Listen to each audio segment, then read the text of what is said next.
Pemirsa, sejumlah pedagang di pasar kawasan Jakarta Selatan resah dengan beredarnya minyak kita yang diduga palsu. Munculnya minyak kita dengan kualitas buruk tersebut terjadi saat stok minyak kita langka dengan harga yang sudah melambung tak sesuai dengan harga eceran tertinggi. Merek minyak goreng yang dikeluarkan pemerintah yakni minyak kita mulai langka di sejumlah pedagang pasar Cipete, Jakarta Selatan. Para pedagang justru saat ini lebih sering mendapatkan stok minyak Rizky dibanding minyak kita. Di tengah kelangkaan minyak kita, beredar minyak kita yang diduga palsu. Minyak kita palsu ini memiliki kualitas buruk seperti minyak curah. Selain itu, label dan kemasan juga tak sebaik minyak kita. Bahkan minyak kita yang beredar saat ini di pasar Cipete, Jakarta Selatan lebih buruk dibandingkan minyak Rizky yang secara harga lebih murah. Selain itu, minyak kita yang diduga palsu ini tak sampai 1 liter dengan kondisi label rusak dan tak berstandar SNI. Pedagang mengaku minyak kita palsu tak laku dijual ke masyarakat. Bedanya kalau yang asli kan botolnya bagus. Kalau yang ini kan jelek ini. Ini kemasannya juga beda. Ngeletak ini apa sih? Labelnya. Iya, labelnya. Nggak sesuai ini. Kalau yang asli kan bagus tuh. Botolnya juga bagus. Asli seliter. Kalau ini nggak ada seliter, 900 mili. Kalau untuk kualitas minyaknya sendiri? Kalau ini ya minyak kita bagus sih. Kalau ini kurang, kayak minyak curah. Diketahui harga minyak goreng pada awal Ramadan ini mencapai Rp18.000 per liternya. Padahal HET yang ditentukan pemerintah hanya Rp14.000 per liternya. Masyarakat diharapkan lebih waspada atas beredarnya minyak kita yang diduga palsu ini.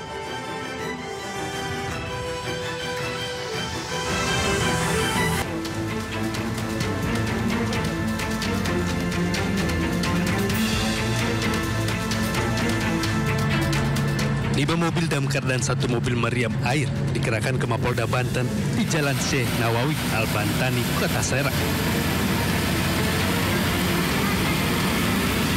Kebakaran terjadi pada Minggu malam pukul 21.40 dan berhasil dipadamkan pada pukul 22.20. Mapolda Banten, Brigjen Hengki belum bisa memberikan keterangan terkait penyebab kebakaran. Kita masih TKP, Mas. Kejadian dari saksi melihat tadi kurang lebih 21.40 ya, api sudah berhasil dipadamkan 22.20. Tadi di lantai 3. Alhamdulillah bisa diatasi ya. Untuk sementara, penyebab kebakaran tengah diselidiki tim laboratorium Polda Banten. Tim Liputan Aidis melaporkan.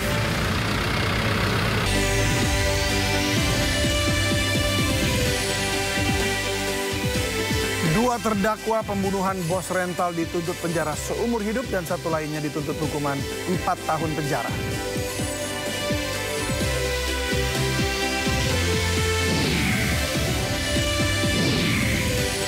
Hakim Pengadilan Negeri Jakarta Selatan menyatakan permohonan pra-peradilan Sekjen PDIP Hasto Kristianto gugur setelah berkas perkara dilimpahkan ke Pengadilan Tipikor.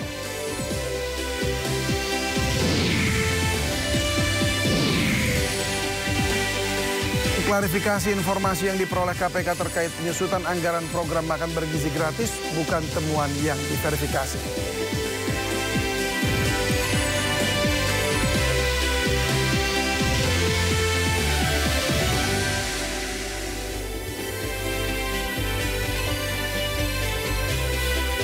Halo, selamat sore pemirsa. BMKG mengeluarkan peringatan dini puncak hujan ekstrim di wilayah Jabodetabek pada pekan ini hingga 20 Maret mendatang. Bersama saya David Silahoy, Anda menyaksikan Sindo Sore. 2 orang pelaku pembunuhan bos rental didakwa telah melakukan pembunuhan berencana dan dituntut penjara seumur hidup. Sementara satu lainnya 4 tahun penjara.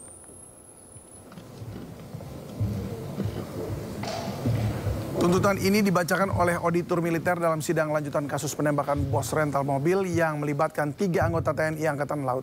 Kembali digelar di Pengadilan Militer 208 Jakarta Timur. Auditor militer menyatakan para terdakwa melakukan pembunuhan berencana secara bersama-sama, sehingga menuntut 2 di antaranya penjara seumur hidup dan membayar restitusi kepada keluarga korban. Kami mohon agar para terdakwa dijatuhi pidana sebagai berikut. Terdakwa 1, Kelasi Kepala Bah Bambang Apri Atmojo NRP 122903. Pidana pokok penjara seumur hidup. Pidana tambahan dipecat dari Dinas Militer CQ TNI Angkatan Laut. Membayar restitusi kepada keluarga almarhum Ilyas Abdul Rahman sebesar 200.209.633.500 rupiah. Membayar restitusi kepada saudara Ramli, korban luka sebesar 146.354.200 rupiah. Terdakwa 2, Sertubah Akbar Adli NRP 125546. Pidana pokok penjara seumur hidup. Pidana tambahan dipecat dari Dinas Militer CQ TNI Angkatan Laut. Membayar restitusi kepada keluarga almarhum Ilyas Abdul Rahman sebesar 147.133.500 rupiah. Membayar restitusi kepada saudara Ramli sebesar 73.177.100 rupiah. Terdakwa 3, Sertukom Rapsim Hermawan NRP 126104. Pidana pokok penjara selama 4 tahun, dipotong seluruhnya pada saat terdakwa menjalani penahanan sementara. Pidana tambahan dipecat dari Dinas Militer CQ TNI Angkatan Laut. Membayar restitusi kepada keluarga almarhum Ilyas Abdul Rahman sebesar 147.133.500 rupiah. Membayar restitusi kepada saudara Ramli sebesar 73.177.100 rupiah. Subsidiar 3 bulan penjara. Untuk pembayaran restitusi yang dibebankan kepada para terdakwa sesuai dengan surat dari LPSK. Izin kami lampirkan di tuntutan.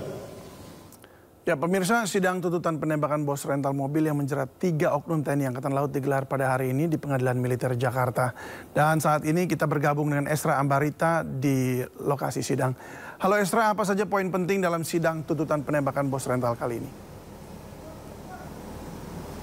Ya, David dan juga pemirsa, Pengadilan Militer Jakarta Timur baru saja tadi membacakan terkait tuntutan untuk 3 terdakwa dalam kasus pembunuhan bos rental mobil yang terjadi pada awal Januari lalu. Beberapa hal poin yang kami catat, poin penting dalam tuntutannya dari auditor militer diantaranya adalah di mana ada 3 terdakwa. Kita ketahui yang pertama adalah Kepala Kelasi Bambang Apri Atmojo, kemudian juga Sertu Akbar, dan yang terakhir adalah Sertu Hermawan. Nah, untuk yang pertama, Bambang dari Kepala Kelasi Bambang Apri ini dan beserta juga Sertu Akbar ini dituntut maksud kami dengan pidana penjara seumur hidup. Ini menjadi poin pokoknya. Kemudian juga dengan restitusi, kemudian tadi diminta agar dipecat langsung dari institusi TNI Angkatan Laut. Sementara untuk satu Hermawan ataupun Sertu Hermawan disebutkan ini dengan tuntutan penjara 4 tahun, kemudian melakukan restitusi juga kepada keluarga almarhum maupun keluarga korban, dan juga tadi diminta ataupun dituntut untuk dipecat dari tubuh TNI Angkatan Laut. Nah, tadi itu poin-poin yang penting disampaikan, dan untuk hal-hal yang meringankan ini nihil. Sementara hal yang memberatkan adalah mereka meninggalkan duka besar untuk khususnya keluarga ataupun anak-anak almarhum. Kemudian disampaikan bahwa hal juga memberatkan adalah mereka dalam menyampaikan keterangannya ini bertele-tele tidak merasa bersalah atas perbuatan yang dilakukan dalam kasus penembakan bos rental ini. Nah, tentunya setelah tadi mengikuti persidangan, tadi juga dari Ketua Hakim menyampaikan apakah dari pihak 3 terdakwa TNI ini akan mengajukan pledoi ataupun nota pembelaan. Ini disampaikan bahwa nanti pada hari Senin 17 Maret akan menyampaikan dari pembelaannya di hadapan majelis hakim. Nah, dari hakim juga meminta apabila ada nota pembelaan diri secara pribadi ini juga boleh disampaikan. Dan dalam hal ini kita ketahui sebanyak 3 terdakwa bahwa kenapa 2 orang ini memberatkan adalah dikarenakan ada satu yang memerintahkan dan satu yang mengeksekusi dari korban ini. Dan keduanya ataupun dari 3 terdakwa ini dikenakan dengan pasal yang sama, yakni pasal 40 KUHP, dan ini dikenakan juga untuk 2 terdakwa, yakni untuk Kepala Kelasi Bambang Apri Atmojo dan juga Sertu Akbar. Ini dikenakan dengan pasal 340 terkait pembunuhan berencana, karena keduanya berperan sebagai eksekutor dan satu lagi adalah sebagai pemberi instruksi untuk melakukan penembakan terhadap bos rental mobil ini. Dan tadi anak dari korban almarhum Ilyas sempat menyampaikan bahwa akan mengikuti terkait nanti seperti apa putusan hakim dan akan mempercayakannya kepada Pengadilan Militer 2 Jakarta Timur. Demikian Davi yang bisa kami kabarkan. Kembali ke Anda di studio. Baik, terima kasih Ensra Marita melaporkan dari Pengadilan Militer Jakarta Selatan. Maksud kami Jakarta. Selamat bertugas kembali. Pemirsa, kasus penembakan bos mobil rental di res area kilometer 45 Tol Tangerang Merak Banten membuat publik tercengang. Ironis, sebelum kejadian, pemilik rental mobil sempat meminta pendampingan dari pihak kepolisian namun ditolak.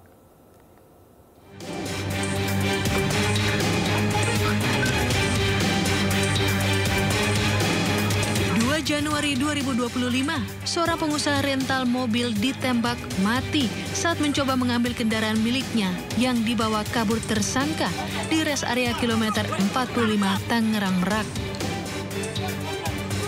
Pencurian mobil berawal saat AS yang menyewa mobil korban selama 3 hari. Tiba-tiba pada tanggal 1 Januari, GPS yang dipasang di mobil sengaja dirusak pelaku. 2 perangkat GPS mobil telah dipotong saat berada di Pandeglang. Namun 1 GPS aktif belum diputus pelaku. Korban kemudian melakukan penelusuran hingga berpapasan dengan mobil miliknya. Situasi berubah tegang saat pelaku mengaku sebagai TNI Angkatan Udara mengancam sambil mengeluarkan senjata api. Merasa terancam, anak korban meminta pendampingan dari Polsek Cinangka Anyar, namun ditolak kepolisian. Dengan alasan saat pelaporan korban tidak membawa surat-surat penting kepemilikan mobil yang sah. Nah, inisiatiflah kita minta tolong ke polsek terdekat. Pada saat itu polsek yang terdekat Polsek Cinangka. Nah, kita mampirlah ke Polsek Cinangka itu. Kita menceritakan kejadian ini dan kita bilang kita pemilik mobil, rental mobil, bukan leasing mobil. Tapi si polsek ini salah menduga. Katanya saya dari leasing, padahal saya udah bilang dari awal. Saat itu ketika konfirmasi yang bersangkutan menyatakan bahwa itu dari leasing. Sementara kawannya lagi menyatakan bahwa itu dari rental. Bermaksud untuk meminta pendampingan untuk melakukan penarikan 1 unit kendaraan mobil di Cinangka. Menurut keterangan dari yang bersangkutan bahwa pada saat itu mobil itu sempat diikutin dari Pandeglang muter sampai ke arah Cilegon sehingga melintaslah di wilayah kita. Namun pada saat yang bersangkutan meminta untuk pendampingan dari personel kita, ya tentunya personel kita yang paling utama adalah menanyakan legalitas ataupun identitas daripada kendaraan yang akan ditarik itu. Kemudian dalam masalahnya masalah apa? Pengejaran kembali terjadi hingga ke area tol Tangerang Merak, kilometer 45. Pelaku menembak korban Ilyas Abdurrahman di dalam minimarket. Korban tewas terkena tembakan di bagian dada dan tangan kiri. Berdasarkan rekaman CCTV, komplotan pelaku penembakan terhadap bos rental mobil berjumlah 4 orang. Dalam pengejaran, polisi berhasil menangkap AS, orang pertama yang menyewa mobil. Pasca kejadian, saksi dalam sidang perkara penembakan bos rental mobil menyebut pelaku melepaskan tembakan sebanyak 4 kali. Ahmad Farizi, saksi yang merupakan karyawan minimarket, mengatakan oknum TNI AL pelaku penembakan melepaskan 4 kali tembakan. Farizi mengungkap tembakan pertama dilakukan oleh oknum TNI AL yang keluar dari sebuah mobil berwarna hitam. Sementara tembakan kedua dilakukan oleh orang yang sama, namun pelaku telah keluar mobil. Tembakan ketiga merupakan tembakan yang melukai korban Ramli. Tembakan keempat bersarang di tubuh korban bos rental Ilyas Abdurrahman. Farizi merinci tembakan keempat dilepaskan saat Ilyas mencoba mendekat ke arah Ramli. Pada saat terjadinya penembakan di rest area kilometer 10, diduga di depan Indomaret saudara bekerja ya. Berapa kali saudara mendengar tembakan? Tembakannya? Iya. 3 sampai 4 itu. 3 sampai 4. Apakah saudara saksi mengetahui siapa yang melepaskan tembakan atau berada di mana? Kalau siapanya nggak tahu, cuman kalau posisinya tahu, Pak. Posisinya di mana, saudara? Depan toko. Depan toko. Parkiran. Pada saat penembakan pertama, apakah saudara bisa memastikan di depan toko penembakan? Iya.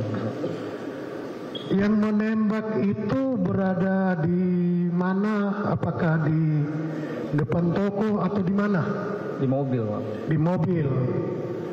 Di mobil apa? Mobil hitam. Mobil hitam. Tim Liputan iNews melaporkan. Hakim Tunggal Pengadilan Negeri Jakarta Selatan Afrizal Hadi menyatakan permohonan pra-peradilan yang diajukan Sekjen PDIP Hasto Kristianto terkait dugaan suap gugur. Pengadilan Negeri Jakarta Selatan kembali menggelar sidang pra-peradilan yang diajukan Sekjen PDIP Hasto Kristianto. Gugatan pra-peradilan merupakan jilid kedua yang diajukan oleh kubu Hasto. Sebelumnya Hasto sempat mengajukan gugatan pra-peradilan atas statusnya sebagai tersangka namun ditolak. Namun pada sidang hari ini, Hakim Tunggal Pengadilan Negeri Jakarta Selatan menyatakan pra-peradilan Hasto gugur. Pra-peradilan gugur karena berkas Hasto telah dilimpahkan KPK ke Pengadilan Tipikor. Dengan digugurkannya pra-peradilan jilid kedua ini, penetapan tersangka KPK kepada Hasto tetap dinyatakan sah dan proses hukum tetap berlanjut. Pra-peradilan yang dinyatakan gugur ini terkait kasus dugaan suap, sementara pra-peradilan terkait kasus dugaan merintangi penyidikan masih belum mulai diadili. Begini saudara-saudara, apapun yang kita lakukan dengan permohonan pra-peradilan ini adalah untuk mencari bukti permulaan. Apakah memang sah atau tidak penetapan seseorang menjadi tersangka. Nah, ketika permohonan ini digugurkan karena alasan formal bahwa ada tindakan dari KPK yang melimpahkan berkas perkara, sebenarnya yang dilakukan adalah mengesahkan tindakan-tindakan buruk dari KPK ini. Perkara tersebut maupun alat bukti yang sudah dilakukan penyitaan akan ditanyakan apakah yang bersangkutan mengetahui dan akan diminta untuk menjelaskan. Jadi kita tidak bermain opini, tidak bermain argumentasi, biarkan penyidik bekerja sesuai dengan aturan yang berlaku.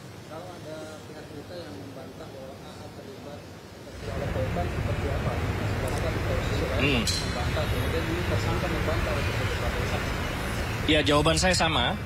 Siapapun bisa berargumentasi, tugas penyidiklah nanti yang akan mencari alat bukti, menguatkan keterangan-keterangan saksi yang lainnya, apakah ada pihak-pihak lain yang terlibat di dalam perkara tersebut atau tidak.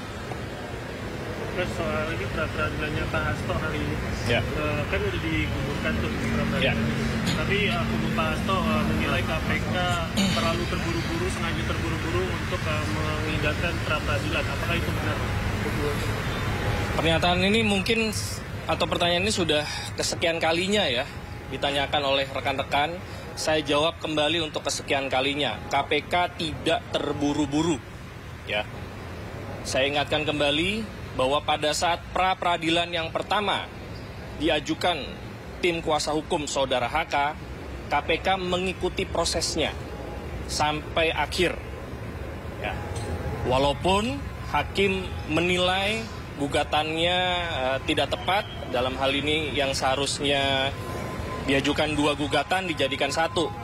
Itu tidak menjadi tanggung jawab atau wewenang KPK lagi. Tapi yang jelas KPK mengikuti proses pra-peradilan.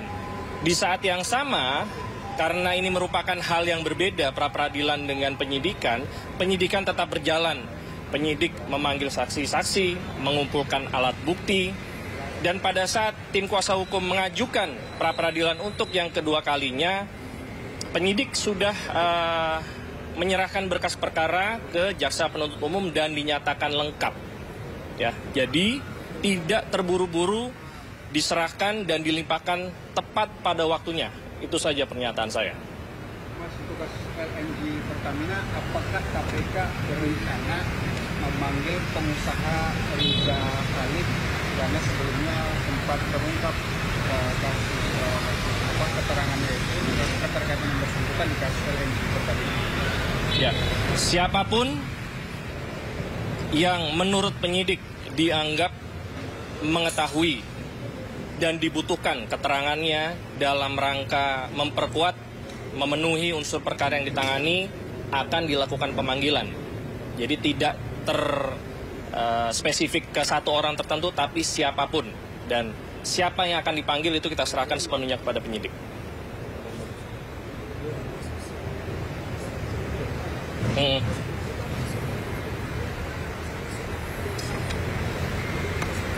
Ya, saya mengetahui beberapa saat yang lalu ada berita-berita terkait penetapan tersangka ya. Saya pikir sudah cukup banyak berita terkait itu. Tahun lalu ada surat perintah penyidikan untuk pengadaan di DPR RI. Namun karena memang pada saat itu era kepemimpinan yang lama masih menggunakan sistem pengumuman pada saat penahanan, sehingga belum diumumkan. Kalau yang sekarang, sebagaimana yang kita ketahui, pada saat ada penetapan tersangka atau ada sprindik bisa langsung diumumkan. Kita tunggu saja nanti pada saat memang ada penahanan, maka perkara tersebut akan disampaikan ke masyarakat melalui rekan-rekan jurnalis. Kalau ditanyakan apakah ada tersangkanya atau tidak, ada tersangkanya, bukan sprindik umum. Kalau ditanya siapanya, itu saya belum bisa, saya belum diberi kewenangan untuk menjawab, tetapi saya pikir rekan-rekan sudah mengetahui lah melalui beberapa pemberitaan di media tahun lalu.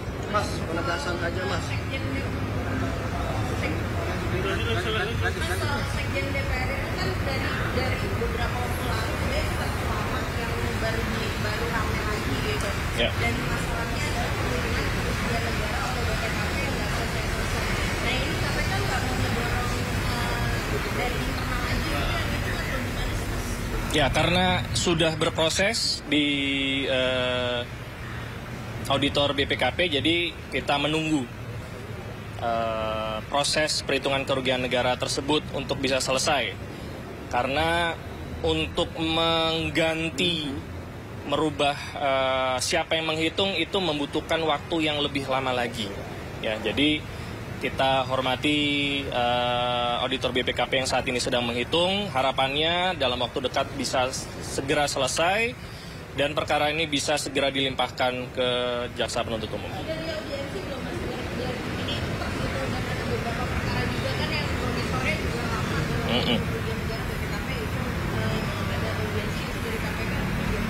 Ya, saya pikir di era kepemimpinan yang lama sudah ada pertemuan ya antara komisioner KPK dengan baik itu BPKP maupun BPK untuk mendorong perhitungan kerugian negara yang masih belum dilakukan maupun masih berjalan agar cepat selesai. Mas, terkait penggeledahan di terkait BJB nih Mas, tadi Pak Sergio dan Pak Firdo sudah membenarkan bahwa yang digeledah itu rumah mantan Gubernur Jawa Barat Ridwan Kamil. Itu pada itu seperti apa? Ya, kalau dari saya menyatakan bahwa betul ada penggeledahan rumah, ada kegiatan penggeledahan di perkara BJB, tetapi untuk lengkapnya, untuk detailnya rumah siapa dan mungkin waktunya kapan dilakukan, itu baru bisa dilakukan setelah penyidik memberikan data-datanya secara lengkap kepada saya. Dan saya pikir rekan-rekan juga tidak menginginkan informasi yang sepotong-sepotong ya. Jadi pada saat nanti informasinya sudah lengkap, kita akan deliver ke teman-teman secara utuh sehingga nanti informasi yang bisa diterima oleh masyarakat juga utuh. Soal pengadaan ya. Apakah KPK melihat apakah dari 7 tersangka itu ada salah satunya anggota DPR Komisi 1 berinisial IP alias Ilham Tamistu yang ditetapkan sebagai tersangka dalam kasus pengadaan DPR? Ya, mungkin saya perlu cek kembali ya, karena perkara ini kembali lagi bukan saya yang menangani. Saya perlu melihat lagi siapa-siapa saja yang sudah dijadikan tersangka dan inisialnya siapa. Tentunya dalam waktu dekat ini segera akan saya update ke Mas Mario. Ya kan soalnya ini sebagai orang yang menunjuk rekanan pemenang dalam pengadaan, sehingga bahkan rumah anggota dewan itu menjadi mahal. Hingga negara harus mengongkosi para dewan untuk menyewa rumah ini. Rugi orang sudah mangkrak, terus negara harus berduit untuk menyewakan rumah bagi anggota dewan. Apakah hal ini akan didalami KPK dalam perkembangan ini? Ya, semua pihak yang menurut penyidik memiliki peran dan pengetahuan di dalam perkara yang sedang ditangani pasti akan didalami. Tidak ada yang diabaikan di setiap perkara yang ditangani oleh KPK. Jadi tidak usah khawatir, siapapun terutama yang dibutuhkan untuk penguatan unsur perkara yang ditangani pasti akan dilakukan pemanggilan. Cukup ya, makasih. Ya, sementara itu Ketua Komisi Pemberantasan Korupsi Setio Budianto mengatakan bahwa seluruh proses hukum sudah sesuai dengan tahapan yang berlaku. Cepat, ya mungkin orang bilang istilahnya cepat ada yang dikejar, lambat ada yang ditunggu, enggak juga. Oke. Semua sudah melalui proses tahapan dan dianggap sudah selesai. Dan satu lagi kan penyidik masih punya beban tanggung jawab terhadap satu tersangka yang sudah ditetapkan pada saat itu bersama-sama dengan HK. Nah, oleh karena itu ini dituntaskan, maka fokus berikutnya adalah persiapan untuk tersangka yang berikutnya. Saya kira itu aja. Penetapan Sekjen PDI Perjuangan Hasto Kristianto sebagai tersangka oleh Komisi Pemberantasan Korupsi menandai babak baru dalam kasus suap Harun Masiku. Namun Hasto melawan penetapan tersangka tersebut dengan mengajukan pra-peradilan. Sehari menjelang Natal, Selasa 24 Desember 2024, KPK resmi menetapkan Sekjen PDI Perjuangan Hasto Kristianto sebagai tersangka kasus suap pergantian antar waktu Harun Masiku. Hasto disebut secara aktif melakukan upaya menggagalkan Rizky Aprilia sebagai caleg terpilih tahun 2019 menggantikan Nazarudin Kemas yang meninggal dunia.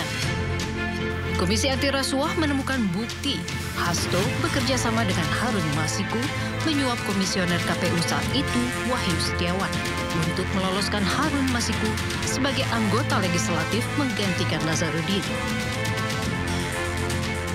Proses penyidikan terhadap perkara HM dan upaya pencarian DPO HM ini dilakukan secara sangat serius, juga dilakukan tidak mengenal waktu, bahkan banyak melakukan koordinasi dengan berbagai pihak. Penyidik menemukan adanya bukti keterlibatan Saudara HK yang bersangkutan selaku Sekjen PDI Perjuangan. Usai ditetapkan tersangka oleh KPK, Hasto Kristianto menyampaikan sikapnya. Hasto mengaku tetap menghormati keputusan Komisi Pemberantasan Korupsi. Setelah penetapan saya sebagai tersangka oleh KPK, maka sikap dari PD Perjuangan adalah menghormati keputusan dari KPK. Kami adalah warga negara yang taat hukum. PD Perjuangan adalah partai yang menjunjung tinggi supremasi hukum. Meski menghormati keputusan KPK, Hasto mengajukan pra-peradilan untuk menguji keabsahan penetapannya sebagai tersangka. Kubu Hasto menilai penetapan tersangka Hasto oleh KPK tidak sesuai prosedur. Namun Hakim Pengadilan Negeri Jakarta Selatan Juyamto menyatakan tidak dapat menerima permohonan pra-peradilan Sekjen PDI Perjuangan Hasto Kristianto. Pertimbangkan dan diberi penilaian hukum lagi, sehingga dengan demikian Hakim berpendapat bahwa permohonan pra-peradilan dari pemohon adalah dinyatakan tidak dapat diterima. Atas putusan itu, kubu Hasto kembali mendaftarkan pra-peradilan kedua melawan KPK. KPK tidak mempermasalahkan pengajuan kembali gugatan pra-peradilan, namun pemeriksaan Hasto sebagai tersangka tetap berjalan. Kepala Kantor Komunikasi Kepresidenan Hasan Nasbi menyatakan bahwa temuan pengurangan harga makan bergizi gratis bukan temuan yang telah diverifikasi, namun akan menindaklanjuti informasi tersebut. Sebelumnya KPK mendapat informasi bahwa harga makan bergizi gratis dikurangi dari semula Rp10.000 menjadi Rp8.000.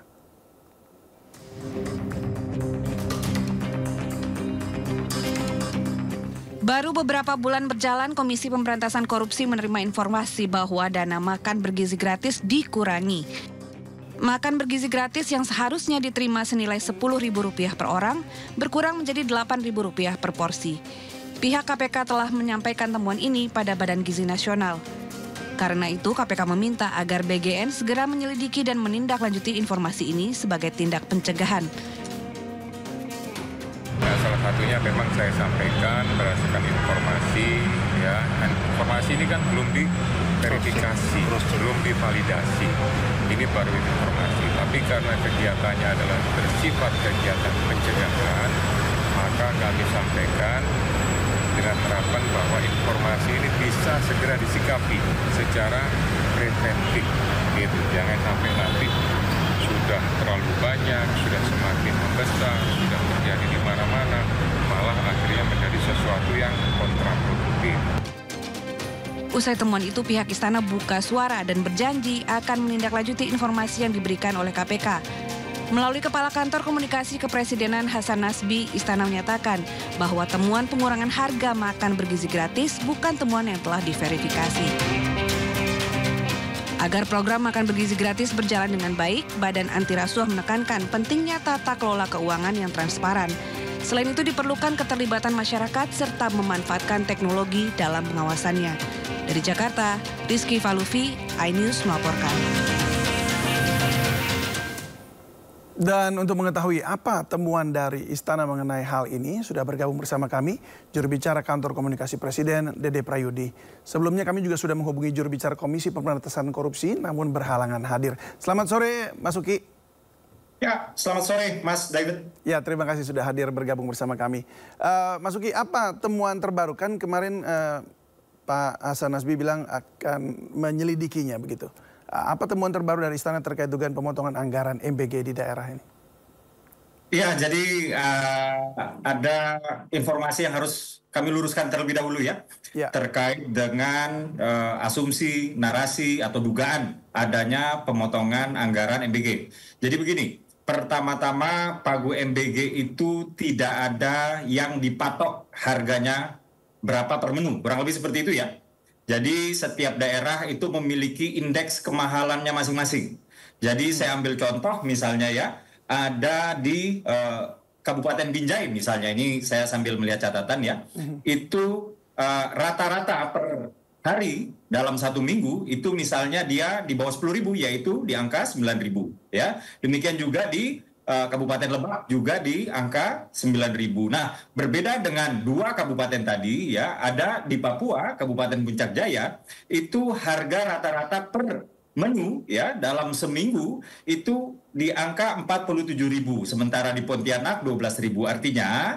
Artinya memang tidak ada pagu anggaran yang yang dipatok ya, satu Indonesia itu berapa, kurang lebih seperti itu ya.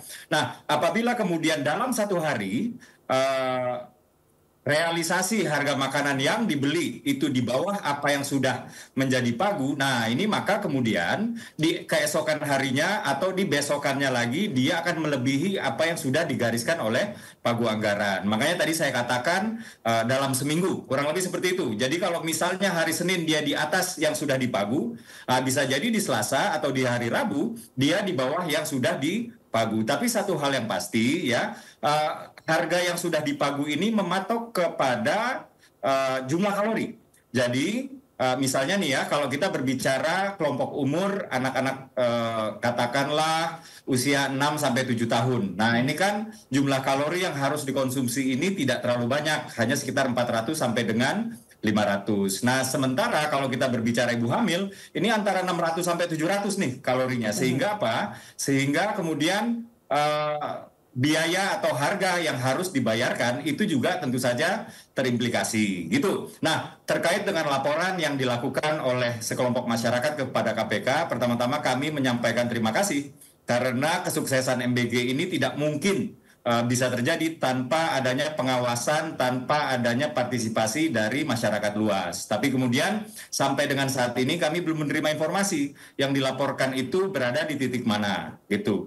Dan yang dilaporkan itu kira-kira pagu mingguannya itu berapa. Nah, apabila kemudian kita lihat ya, di hari ini dia dianggarkan sekian, besok dia berapa. Ini kan harus jelas semuanya. Cuma satu hal yang pasti, kalau misalnya ini dikaitkan dengan adanya katakanlah margin ya dari entah itu SPPG, entah itu catering atau apalah gitu ya, dapat dikatakan harga yang tadi saya sebutkan itu adalah actual cost.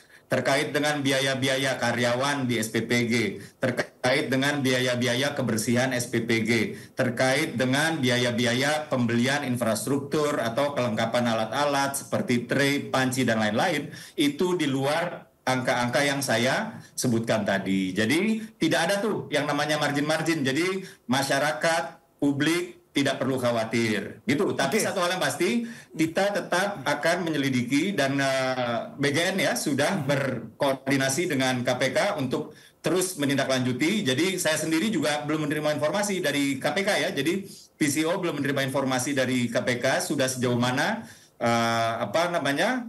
temuan dari masyarakat ini diselidiki gitu. Apakah ini hanya semata-mata terkait dengan varian menu saja yang hari ini mungkin 8.000, besok 12.000, yang penting kalorinya itu cukup. Kurang lebih demikian, Mas David. Oke, baik. Kalau bicara soal pagu anggaran ya selama 1 minggu barangkali ya, kemudian bisa berubah setiap harinya menurut harga pasar begitu kan, kalau bisa dikatakan ya. Jadi kalau harga ayam kemudian naik atau harga telur naik, maka akan naik begitu pagu anggaran per harinya begitu kan ya. Nah, tetapi betul sekali, Pak David. Betul. Tapi yang disampaikan oleh KPK ini kan juga walaupun memang di KPK mengatakan belum terverifikasi, tetapi informasi ini ada potensi dalam artian bisa meleleh begitu anggaran yang sudah diberikan dari pusat ternyata ya, dari pusat dikasih utuh tapi kemudian sampai di sana berkurang. Mengingat ada apa? Mengingat bahwa misalnya di Kota Probolinggo ini aja ada pengurangan dana alokasi umum sekitar 5,8 miliar yang tadinya dialokasikan untuk program MBG misalnya seperti itu. Nah, apakah ini kemudian langsung berpengaruh kepada MBG dan pengawasannya seperti bagaimana? Iya, jadi kalau terkait dengan pengawasan, jadi di setiap SPPG atau Satuan Pelayanan Pemenuhan Gizi atau dalam bahasa awamnya kita sebut sebagai dapur MBG, di situ tertera ya, di sana ada layar dan di layar tersebut di situ disebutkan menu hari ini apa saja, jumlah kalorinya berapa, kandungan proteinnya berapa, kandungan karbohidratnya berapa, vitaminnya berapa dan lain-lain. Dan ini tersambung langsung ya. Jadi informasi yang sama itu tersambung langsung ke kantor BGN dan juga bisa kami akses. Institusi kepresidenan juga bisa mengakses. Jadi inilah yang kami lakukan terkait dengan pengawasan. Kami berfokus kepada pemenuhan gizi. Sementara di dalam SPPG sendiri di situ di sana tuh ada 3 orang ya pemain inti dalam tanda kutip, yaitu kepala SPPG. Ini adalah sarjana penggerak pembangunan. Lalu di sana juga ada accountant. Lalu di sana juga ada ahli gizi. Nah, 3 orang inilah yang bertanggung jawab langsung kepada BGN atau Badan Gizi Nasional. Dari BGN inilah yang kemudian dipertanggungjawabkan langsung kepada publik. Jadi memang proses pengawasannya sangat ketat sekali, tapi yang langsung kami awasi ini adalah kandungan gizinya. Apakah kandungan gizinya ini dapat memenuhi sepertiga dari AKG, angka kecukupan gizi. Kurang lebih seperti itu ya. Kalau kita berbicara bagaimana institusi kepresidenan ini memonitor langsung program makan bergizi gratis. Tapi terkait dengan keuangan ini juga BGN ya, Badan Gizi Nasional ini memonitor langsung di setiap SPPG. Gitu. Dan saya sendiri juga berkoordinasi intens ya dengan Badan Gizi Nasional ketika ada aduan ya, ketika ada katakanlah kesalahan teknis, ketika ada keterlambatan, itu langsung kami tindak lanjuti, kurang lebih seperti itu. Nah, terkait dengan kembali lagi laporan masyarakat kepada KPK, nah ini kita tidak memandangnya sebelah mata ya, memang di satu sisi bisa saja terjadi kesalahpahaman bahwa ini bukan pengurangan anggaran gitu ya, tapi ini adalah varian menunya memang hari ini sekian, misalnya seperti itu ya. Atau misalnya memang di daerah ini memang daerah yang harga makanannya itu memang tidak tinggi. Tidak seperti yang tadi saya katakan di Puncak Jaya itu per hari bisa 45.000 atau bahkan sampai dengan 47.000 menunya gitu. Nah, hal-hal inilah yang perlu diselidiki. Apakah betul di sini ada pengurangan anggaran, apakah justru ini sebenarnya hanya varian harga menu di daerah tertentu yang memang harganya rendah. Jadi inilah yang perlu diselidiki. Tapi satu hal yang pasti, margin ya itu tidak ada. Margin itu tidak boleh ada. Jadi negara tidak mengambil untung ya dari program yang diselenggarakan oleh negara sendiri. Demikian. Berarti yang diambil harganya adalah harga yang dipatok oleh para SPPG di sana ya, di daerah ya? Betul, betul. Jadi tadi yang angka saya sebut ada yang 9.000, ada yang 10.000, ada yang 47.000 dan lain-lain. Itu adalah actual cost. Actual cost ini artinya adalah harga yang dibayarkan untuk membeli bahan baku. Gitu. Jadi ini adalah harga yang dibayarkan untuk membeli bahan baku. Jadi kalau misalnya kita pernah ya mendengar statement dari Prof. Dadan Hindayana, Kepala BGN, itu mengatakan bahwa 85% itu anggaran dari BGN itu untuk membeli bahan baku. Nah, inilah dia yang kita bicarakan tadi nominalnya. Baik, nah, untuk yang biaya jasa sendiri yang SPPG-nya itu tidak masuk di sana karena ini yang 15% tadi. Demikian, Mas David. Baik, nah untuk yang biaya jasa SPPG-nya sendiri itu dari yang 15%, begitu maksudnya? Betul sekali. Betul sekali. Berarti, nah untuk jika memang terjadi kenaikan harga seperti itu, lalu kemudian ada carry over-nya ya, bisa kita actual cost-nya begitu. Ada naik dan ada turun begitu. Nah itu yang menghitung ini siapa yang bertanggung jawab? Karena ini bisa jadi celah juga.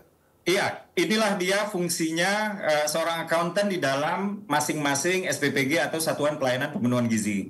Jadi mereka lah yang menjuggling anggaran gitu.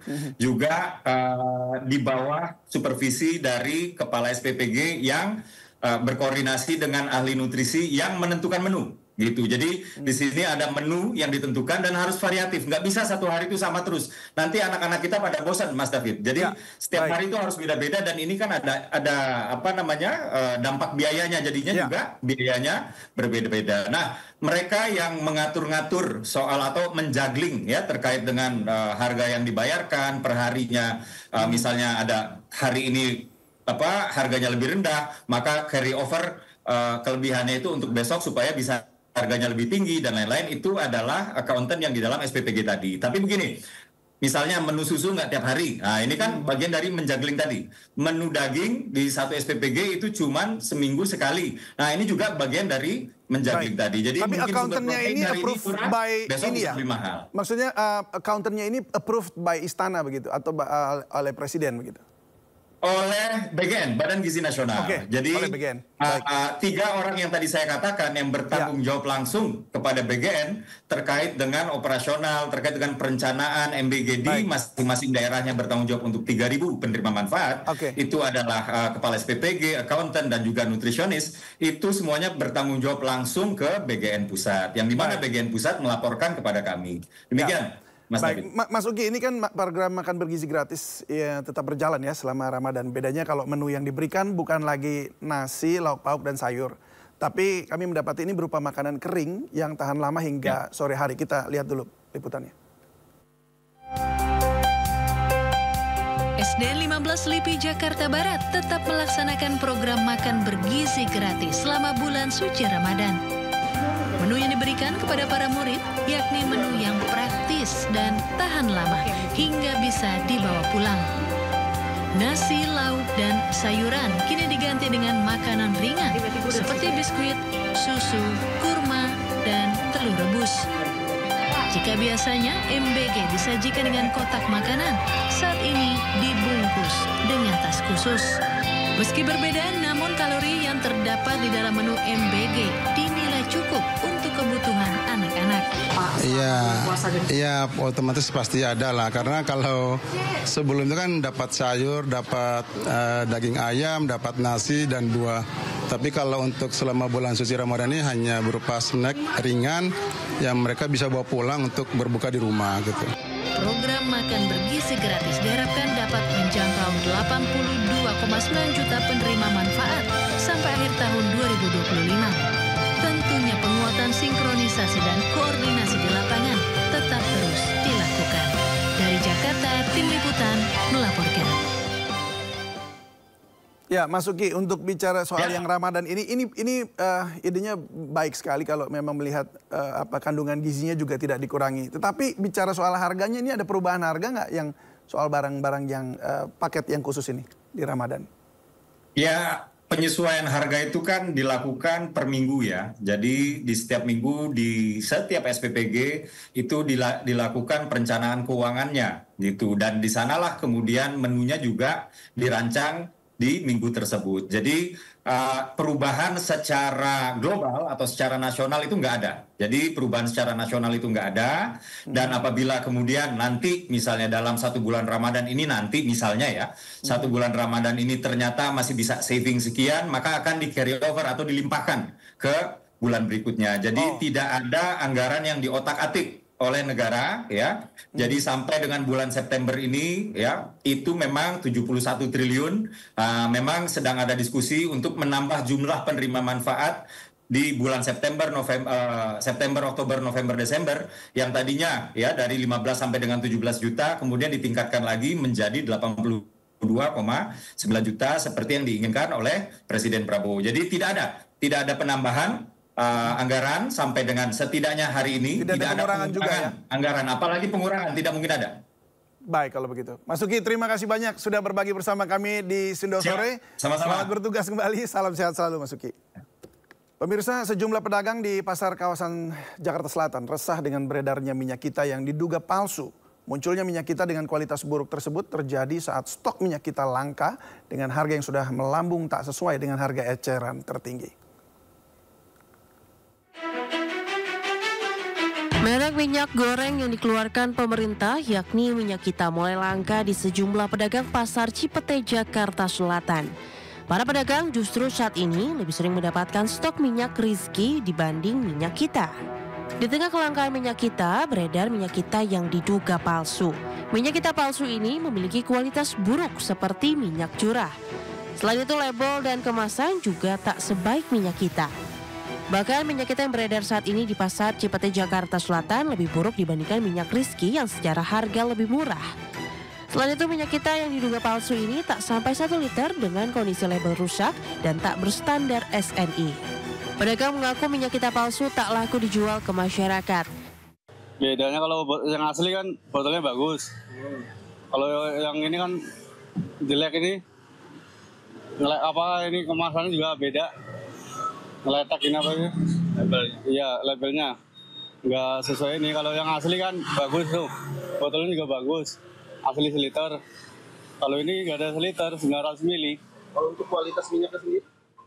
Kalau ini ya minyak kita bagus sih. Kalau ini kurang, kayak minyak curah. Diketahui harga minyak goreng pada awal Ramadan ini mencapai Rp18.000 per liternya, padahal HET yang ditentukan pemerintah hanya Rp14.000 per liternya. Masyarakat diharapkan lebih waspada atas beredarnya minyak kita yang diduga palsu ini.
Upacara penyambutan telah dilaksanakan. Laporan selesai.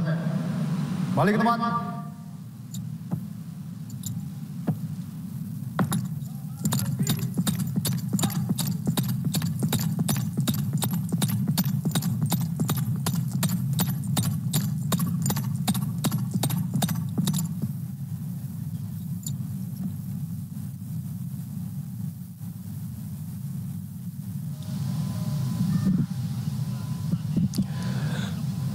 Baru saja kita simak secara bersama upacara penyambutan kenegaraan dalam rangka kedatangan dari Sekretaris Jenderal Partai Komunis Vietnam, Tô Lam, yang telah berlangsung di Istana Merdeka Jakarta. Saat ini Presiden Prabowo mengenalkan sejumlah delegasi, diantaranya adalah Menteri Koordinator Bidang Perekonomian Erlangga Hartarto, Menteri Koordinator Bidang Pangan Zulkifli Hasan, lalu juga ada Menteri Luar Negeri Sugiono, Menteri Sekretaris Negara Prasetyo Hadi, Menteri Pertahanan Syafri Syamsuddin, lalu juga ada Menteri Kelautan dan Perikanan Sakti Wahyu Trenggono, Menteri Pertanian Andi Amran Sulaiman, Menteri Investasi dan Hilirisasi Kepala BKPM Roslan Rosali, lalu juga ada Menteri Pendidikan Tinggi, Sains dan Teknologi Brian Yulianto, ada Menteri Keuangan juga Sri Mulyani yang juga terpantau, dan juga Sekretaris Kabinet Letkol Teddy Indra Wijaya dan Duta Besar Republik Indonesia untuk Republik Sosialis Vietnam Denny Abdi. Ada juga delegasi resmi dari Vietnam yang telah dibawa oleh Sekretaris Jenderal Partai Komunis Vietnam, diantaranya adalah Sekretaris Jenderal Partai Komunis Vietnam sendiri yang membawa sejumlah rombongan, diantaranya adalah Menteri Pertahanan, lalu juga Direktur Akademik Politik Nasional Ho Chi Minh, dan Sekretaris Komite Partai Kota Ho Chi Minh, lalu juga ada Menteri Keamanan Publik Vietnam, ada Kepala Kantor Komite Pusat Partai, ada Ketua Komisi Kebijakan dan Strategi Vietnam, ada Wakil Perdana Menteri Luar Negeri, lalu Wakil Ketua Majelis Nasional, ada Menteri Perindustrian dan Perdagangan Vietnam, Menteri Sains dan Teknologi Vietnam, ada Menteri Keuangan Vietnam, Asisten Sekretaris Jenderal yang bertanggung jawab atas Kantor Sekretaris Jenderal, dan juga Duta Besar Luar Biasa dan Berkuasa Penuh Vietnam untuk Indonesia. Nantinya kedua kepala negara akan menuju ke halaman utama di Istana Merdeka Jakarta untuk kemudian masuk ke dalam Istana Merdeka Jakarta. Ada sejumlah rangkaian yang biasanya dilakukan tradisi dari masing-masing kepala negara ketika berkunjung ke Istana Merdeka Jakarta adalah sesi foto bersama di antara kedua kepala negara. Lalu juga nanti ada penandatanganan buku tamu di ruang presidensial di Istana Merdeka Jakarta. Saat ini sesi foto bersama antara Presiden Prabowo Subianto dan juga Sekretaris Jenderal Partai Komunis Vietnam, Tholam. Kemudian nanti juga akan bergabung Ibu Negara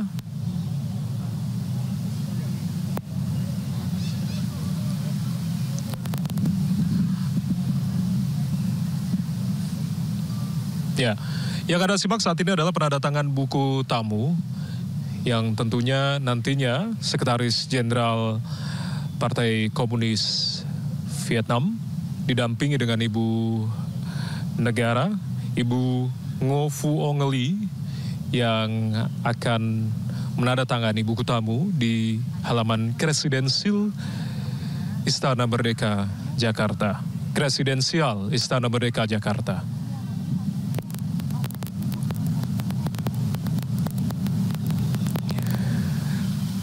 Selain upacara penyambutan yang tadi kita telah simak secara bersama, ada beberapa agenda lain, diantaranya adalah pertemuan tete-a-tete atau empat mata di antara kedua kepala negara, lalu juga ada pertemuan bilateral yang nantinya juga akan diikuti oleh para delegasi yang tadi juga telah dikenalkan oleh masing-masing kepala negara. Dan setelah pertemuan bilateral berlangsung sebagai bagian dari rangkaian acara, Presiden Prabowo bersama dengan Sekjen Tholam akan memberikan keterangan pers di depan rekan-rekan media untuk menyampaikan hasil dari pertemuan kepada publik. Ada beberapa kerjasama dan juga MOU yang nantinya juga akan ditandatangani oleh kedua pimpinan negara atau kepala negara dan juga para delegasi. Ada sejumlah menteri juga yang hadir. Tadi telah kita simak secara bersama-sama.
Yang kemarin mau? Belum. Tidak ada.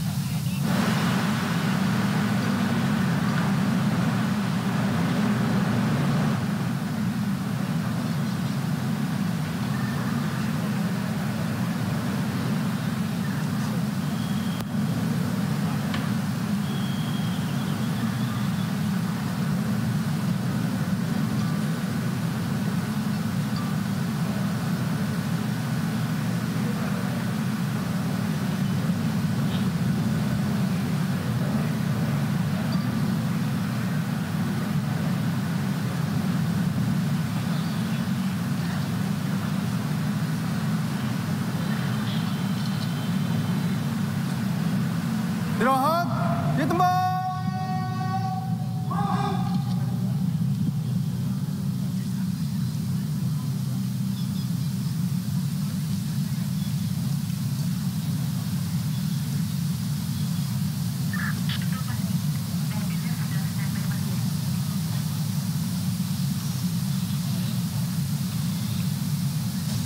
Nanti Mas Jaya, nanti kita selesaikan bilateral di awal.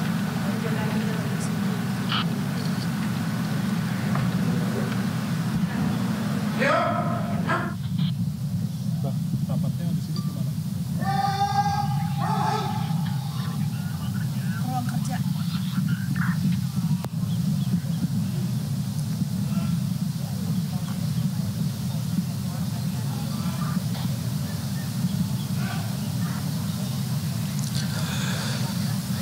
Ya, saat ini Presiden Prabowo Subianto bersama dengan Sekretaris Jenderal Partai Komunis Vietnam, Ngo Tholam, menuju ke ruang kerja dari Presiden Prabowo Subianto untuk kemudian nantinya ada pertemuan 4 mata di antara kedua kepala negara membahas sejumlah hal yang tentunya nanti juga akan disertai dengan pertemuan bilateral bersama dengan para delegasi yang telah dibawa di antara masing-masing negara, yakni Indonesia dan juga Vietnam. Tadi setelah prosesi dari penandatanganan buku tamu dan juga ada pesan-pesan yang disampaikan, yang dituliskan di dalam buku tamu, ini sebuah harapan mungkin nanti terkait dengan hubungan diplomatik di antara kedua negara yang telah berlangsung sejak 1955, artinya jika di tahun 2025 ini Dan pemirsa, kami akan kembali usai jeda berikut ini dengan sejumlah informasi menarik lainnya. Tetaplah.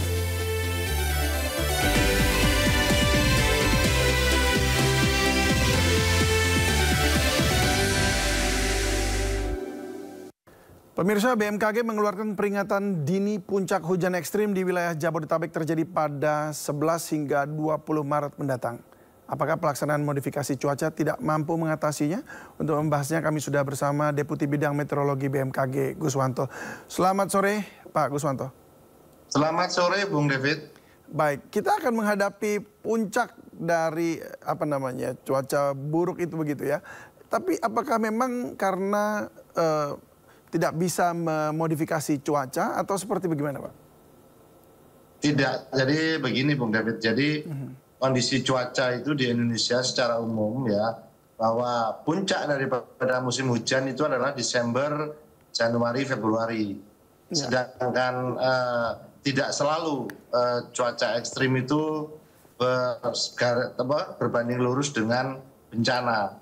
Nah, seperti apa cuaca ekstrim yang menyebabkan bencana itu? Seperti sebenarnya kan curah hujan yang terjadi beberapa waktu yang lalu itu sekitar 232 itu cukup ekstrim di puncaknya. Dan itu akan berinteraksi ataupun dengan faktor yang lain. Karena hujan itu adalah salah satu faktor saja untuk terhadap bencana hidrometeorologi. Sehingga itu menjadi bencana seperti banjir, dan mungkin ada tanah longsor juga. Nah, saat ini kita itu untuk mengurangi intensitas daripada keekstriman daripada curah hujan, itu melakukan modifikasi cuaca. Jadi bukan karena modifikasi cuaca tidak sanggup sehingga cuacanya jadi ekstrim. Jadi tidak. Jadi cuaca ekstrim dulu, baru nanti modifikasi cuaca adalah salah satu usaha untuk mitigasi ya, mengurangi keekstriman daripada cuaca ekstrim. Yang hujan intensitasnya ekstrim itu menjadi barangkali sedang, ataupun kalau yang lebat bisa jadi ringan. Sehingga apabila hujan itu jatuh ke permukaan bumi dan berpadu dengan lingkungan dan lain sebagainya, itu tidak menjadi bencana. Nah, adapun mitigasi yang lain itu bisa dilakukan misalkan dengan mengetahui perakiraan cuaca secara baik, mengenali lingkungan tempat tinggal secara baik, itu juga salah satu mitigasi cuaca. Sehingga walaupun ada bencana, ada cuaca ekstrim, ada bencana, tapi tidak ada korban. Itu yang terpenting. Baik, kalau yang 11 sampai 20 Maret ini akan seperti apa cuacanya? Baik, 11 sampai 20 Maret, sebenarnya tidak 20 Maret ya, jadi gini. Mungkin lebih ya sampai akhir bulan ini ya, akhir Maret. Karena gini, ini BMKG memperkirakan adanya peningkatan cuaca ekstrim di hampir seluruh wilayah Indonesia. Itu karena adanya Madden-Julian Oscillation yang akan masuk, akan mempengaruhi wilayah Indonesia. Nah, Madden-Julian Oscillation ini adalah propagasi atau pergerakan awan-awan hujan dari Samudra Hindia sebelah barat Indonesia menuju Pasifik melewati Indonesia. Nanti tentunya wilayah barat dulu yang akan terkena. Nah, pada saat ini itu sedang berada di kuadran 2 menuju 3. Kuadran 2 itu adalah Indian Ocean. Nah, saat ini memang pembentukan cuaca di pembentukan awan hujan di sekitar laut India ya, itu sangat masif. Seperti kita lihat beberapa waktu yang kemarin ya, itu terjadi hujan di wilayah Bangka Belitung, Sumatera Barat, kemudian Bengkulu, Lampung, bahkan hari Minggu itu masih terjadi di wilayah Jawa Barat bagian selatan atau Banten bagian selatan. Jadi lebih dominan yang mempengaruhi adalah adanya Madden-Julian Oscillation yang akan masuk. Dan ini oleh BMKG kita perakirakan akan mempengaruhi cuaca sepekan ke depan, bahkan 10 hari ke depan. Dengan intensitas berapa, Pak? Nah, terkait intensitasnya nanti akan kita lihat ya, seberapa tinggi intensitas daripada Madden-Julian Oscillation ini. Kalau ditanya intensitasnya berapa, biasanya tergantung pada Madden-Julian Oscillation itu nanti outgoing long wave radiation-nya berapa nilainya. Semakin dia semakin pekat, maka semakin curah hujannya akan semakin tinggi. Nah, di mana sebelum menjadi hujan, dia akan terbentuk awan-awan konvektif yang banyak atau kumpulan-kumpulan awan dalam skala besar, skala meso ya. Ataupun kita namakan mesoscale convective complex. Apabila itu terbentuknya semakin pekat, semakin masif, kemungkinan hujannya bisa sampai dengan hujan menengah hingga sampai ekstrim. Tapi kita lihat perakiraan dalam waktu 2-3 hari ini. Wilayah mana yang akan terkena lebih dahulu? Betul. Yang akan terkena lebih dahulu adalah wilayah barat Indonesia. Karena kan tadi saya sampaikan, Madden-Julian Oscillation itu adalah bergerak dari wilayah barat Indonesia menuju ke wilayah timur. Seperti itu. Baik, jadi akan di Sumatera dan Jawa begitu ya? Itu akan terdampak terlebih dahulu. Dan ya, itu dengan langsung intensitas yang cukup tinggi begitu atau memang sedang atau bagaimana? Tidak, itu akan tergantung sebaran awannya ya. Nanti ya? Kalau memang awannya, ya nanti kita lihat dalam tanggal 11 ataupun tanggal 12 kita lihat. Baik. Nanti BMKG bisa melihat potensi itu melalui citra satelit dengan inframerah ya. Baik, minggu lalu kan kita mengalami banjir yang luar biasa bahkan di wilayah Jakarta dan sekitarnya begitu. Apakah hal ini akan berpotensi terjadi lagi dengan datangnya yang berikut ini? Kalau kita lihat berdasarkan yang tanggal 2 menuju 3 ataupun 3 menuju 4 ya, yang membuat Bekasi lumpuh itu 3-4 itu memang pada waktu itu terbentuk yang namanya mesoscale convective complex yang sangat pekat. Nah, bisa juga terjadi seperti itu, namun itu biasanya akan dimulai terlebih dahulu, kelihatan dari awannya. Nanti kami monitor ya, dan itu kami informasikan. Saat ini pun kalau kita lihat di citra satelit BMKG untuk wilayah Indonesia, saat ini juga sudah ada di wilayah barat daripada Jawa Barat ya, artinya di wilayah selatannya ya. Mungkin Pelabuhan Ratu saat ini juga mungkin dalam posisi hujan kalau kita lihat. Kemudian Jawa Barat bagian tengah, Jawa Tengah ya, ini juga ada. Kemudian kita lihat juga di wilayah Nias, itu juga saat ini Sumatera Barat, Bengkulu juga terjadi hujan. Karena di sana saya lihat ada pertumbuhan awan yang cukup. Kira-kira itu. Baik, jadi memang harus waspada semua masyarakat yang ada di kawasan-kawasan tersebut ya. Dan terima kasih kalau begitu untuk informasinya, Deputi Bidang Meteorologi BMKG, Pak Guswanto. Salam sehat selalu, Pak. Terima kasih, salam sehat selalu, Bung David. Ya, dan pemirsa, kami masih akan kembali dengan sejumlah informasi menarik lainnya. Tetaplah bersama kami. Usai jeda berikut.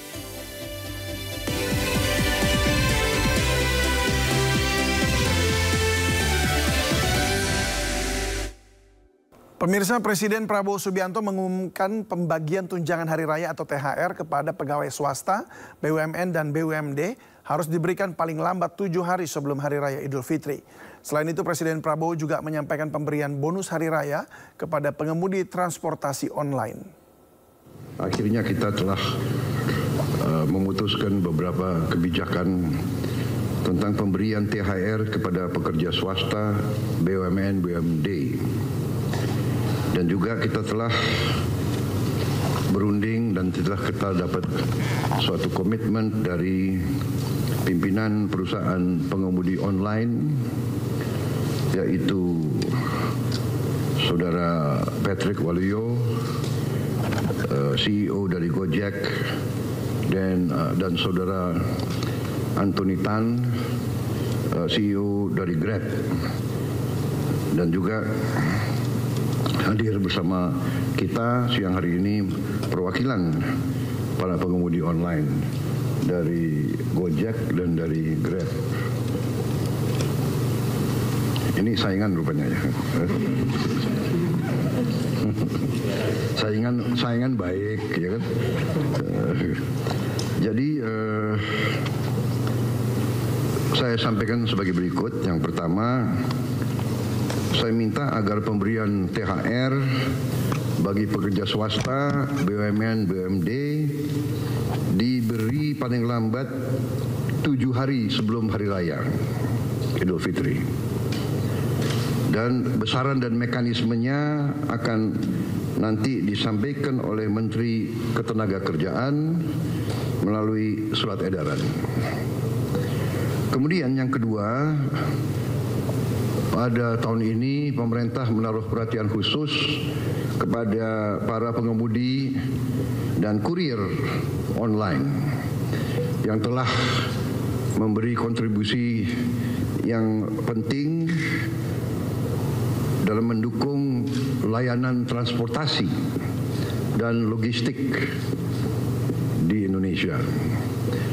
Untuk itu pemerintah menghimbau kepada seluruh perusahaan layanan angkutan berbasis aplikasi untuk memberi bonus hari raya kepada pengemudi dan kurir online dalam bentuk uang tunai dengan mempertimbangkan keaktifan kerja. Saat ini terdapat kurang lebih 250.000 pekerja pengemudi kurir online yang aktif dan kurang lebih 1 sampai 1,5 juta yang berstatus part-time, yang tidak full-time tapi part-time bekerja. Untuk besaran dan mekanisme pemberian bonus hari raya ini kita serahkan dengan nanti akan dirundingkan dan akan disampaikan oleh Menteri Ketenagakerjaan melalui surat edaran. Saudara-saudara sekalian, semoga dengan kebijakan ini para pekerja dan para pengemudi online dapat merasakan libur dan mudik dan Idul Fitri dalam keadaannya. Ya, baik pemirsa, bicara soal takjil tadi. Sekarang berburu takjil selalu menjadi momen yang menarik bagi masyarakat di bulan Ramadan, apalagi di Indonesia ya. Ada war takjil bahkan. Pasar Rawasari di kawasan Cempaka Putih, Jakarta Pusat jadi salah satu lokasi yang ramai dikunjungi para pemburu takjil.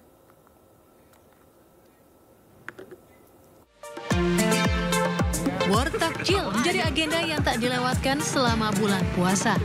Tanya umat muslim, banyak warga yang sengaja keluar rumah untuk menghampiri para penjual takjil dan makanan ringan di sejumlah titik lokasi. Salah satu kawasan yang menjadi favorit untuk berburu takjil yakni di kawasan Cempaka Putih, Jakarta Pusat. Berbagai macam jenis makanan dan minuman menggugah selera dijual dengan harga yang terjangkau. Iya, anaknya minta sekalian ngabuburit, sekalian minta jalan-jalan sambil nyari makanan gitu. Setiap hari Pak di sini Pak? Ya kadang-kadang sini setiap hari. Soalnya rumahnya dekat. Alhamdulillah laku terus. Alhamdulillah. Habis berapa Bu? Habis 50 cup. 50 cup. Satu cup berapa harganya? 12.000. 12.000. Alhamdulillah. Kalau misal jualan ini biasanya dari berapa? Agar tak kehabisan, bagi Anda yang ingin berburu takjil, bisa langsung war takjil 1-2 jam sebelum buka puasa ya. Dari Jakarta, Hamzah Hasibuan, Seto Pratomo, Laksana, iNews melaporkan.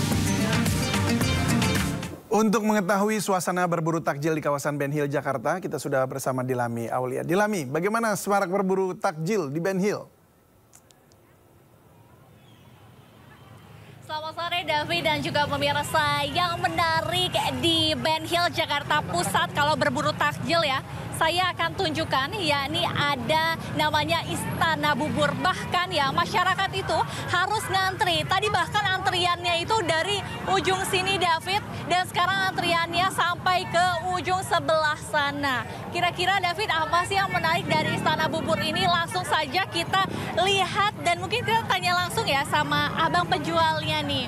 Kita lihat terlebih dahulu David nih. Kalau di Istana Bubur ini, buburnya lengkap bermacam-macam, rasanya lembut manis. Ada bubur sumsum, ada ketan hitam, pacar Cina, terus juga ada gula, ada santannya juga. Jadi perpaduannya sangatlah luar biasa David. Gak heran nih sejumlah masyarakat rela buat ngantri. Selain dari Istana Bubur yang menarik juga di sini ada yang manis-manis David.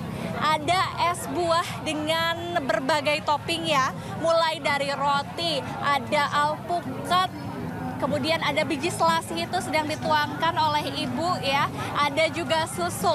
Nah ini sangat menarik sekali, harganya juga variatif ya. Mulai dari Rp10.000 hingga Rp15.000 tergantung request juga David. Nah kalau Anda pengennya berbuka dengan gorengan, nah kita ada juga gorengan David nih yang sedang dikerubuni oleh masyarakat. Kita lihat ya, gorengan apa saja.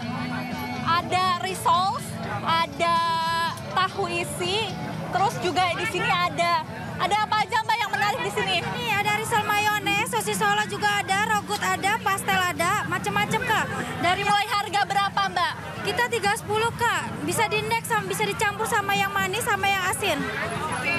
Ini kalau misalnya jam-jam paling ramai dari jam berapa? Karena kalau dilihat kan dari tadi ramai banget. Kita dari jam biasanya jam 12 itu memang udah rame gitu. Jam ke sini kali orang-orang kantor gitu. Nanti aku beli ya Mbak, tapi aku mau explore dulu ya. Oke. Wah ini banyak juga nih yang jajan, gak hanya 1-2, bahkan tadi ada saya lihat ada 5 kresek, bahkan 6 kresek untuk jajan takjil berburu di Ben Hill, Jakarta Pusat. Selain makanan ringan kayak tadi gorengan dan manis-manis, saya akan ajak Anda David dan juga pemirsa untuk nih mencicipi atau kita melihat lah ya. Kalau misalnya belum bisa mencicipi karena belum buka nih David. Ada ayam, kemudian juga ada, ini kikil kayaknya ya. Kikil ya. Ini kikil ya Bang ya? Kalau ini apa nih? Ikan selayan. Oh ikan selayan, kemudian juga ada petainya beragam banget David. Jadi bisa juga langsung dibungkus pakai nasi, kemudian tuh ada udang. Tadi saya udah beli udangnya juga David ya. Karena kalau misalnya di Ben Hill ini, kalau lewat dari jam 6 maghrib gitu ya, ini bisa habis David. Jadi kalau David dan juga pemirsa mau jajan berburu takjil, mending di Ben Hill, Jakarta Pusat. David. Kami saya titip sebelum habis, jadi saya tunggu di kantor untuk berbuka. Terima kasih untuk laporannya, selamat bertugas kembali. Ya, dan pemirsa, informasi takjil tadi menutup Sindo Sore pada hari ini. Jangan lupa Anda bisa mendapatkan informasi terkini dan terbaru melalui portal yang menghadirkan berita daerah, berita nasional, dan berita internasional lengkap di sindonews.com. Saya David Silahoy pamit, sampai jumpa.